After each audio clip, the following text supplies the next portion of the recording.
Fire Drake's Fund Horde Insurance. This is Agnes. Yes, we do Horde insurance. I can absolutely quote you some numbers. Let me just get some basic info from you and we'll see what's available. Okay, so where is the Horde currently being kept? Okay, so would you say that's above ground, partial dungeon, in hill, under hill? Mountain, great. So the cave that it's currently in, is that naturally occurring or dwarf made? Dwarf made. Any deposits of gold, precious gems, magically charged metals in or around the mountain? Yeah, no, that's definitely something we can find out for you. We do use a third party, they're kobolds. Well, the first and second party got eaten by a client. Okay, so was the Horde inherited, amassed, or acquired? Acquired. Were there any survivors? Oh, total annihilation. That's great. That will definitely lower the rate. Oh, there was an heir. Right, he's been displaced and he's wandering the wilds. Yeah, that's not actually gonna lower the rate. Unfortunately, that's what we call a cumulative risk, meaning they tend to accumulate a party of adventurers. Yeah, and that's where you're gonna see the rates increase as the party grows. Any legends, songs, or prophecies associated with this horde? Okay, which one? Oh, all three. We'll have to see how that affects your coverage. It can really go either way depending on the catchiness of the song.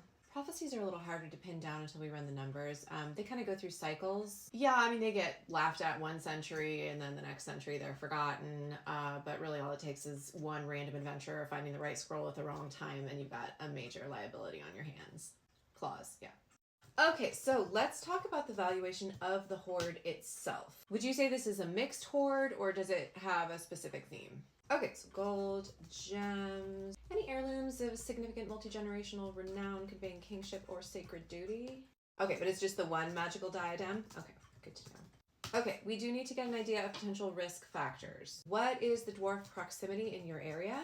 They're all dead, great. And do you have any kind of security systems in place? Well, one thing we like to see is evidence of goblin activity, either in the foothills or the outer chambers. Yeah, they're really good at alerting Hoard-Owners to intruders. Yeah, the drums are a whole thing with them. Okay, so before I run the numbers, are you looking for replacement or revenge coverage? Well, replacement gives you a Horde of commensurate market value for the Horde lost, and revenge will provide you with the resources and support to reamass the Horde by hunting down the thieves and reclaiming what was rightfully stolen. By you. Yeah, they were obviously very unrightfully stealing it, so of course.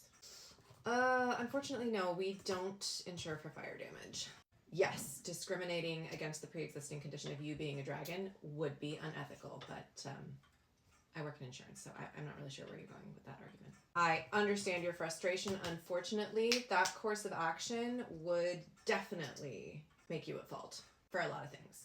Well, in order to keep our rates for all our clients low, we do recommend that you take those frustrations out on the kobolds. Absolutely. Have a think about it. All this information is saved, and I'm going to check with our mining consultants to see if maybe there's a way to bring those rates down a little bit if the dwarves delved too greedily or too deep. We sometimes act as a broker for a Morgoth firm if there's a possibility of Balrog incursion. Okay, well, we hope to hear from you in the next century or so. Thank you so much for calling Fire Drake's Fund. Again, my name's Agnes, and I'll be your agent if you call back within the next 200 years.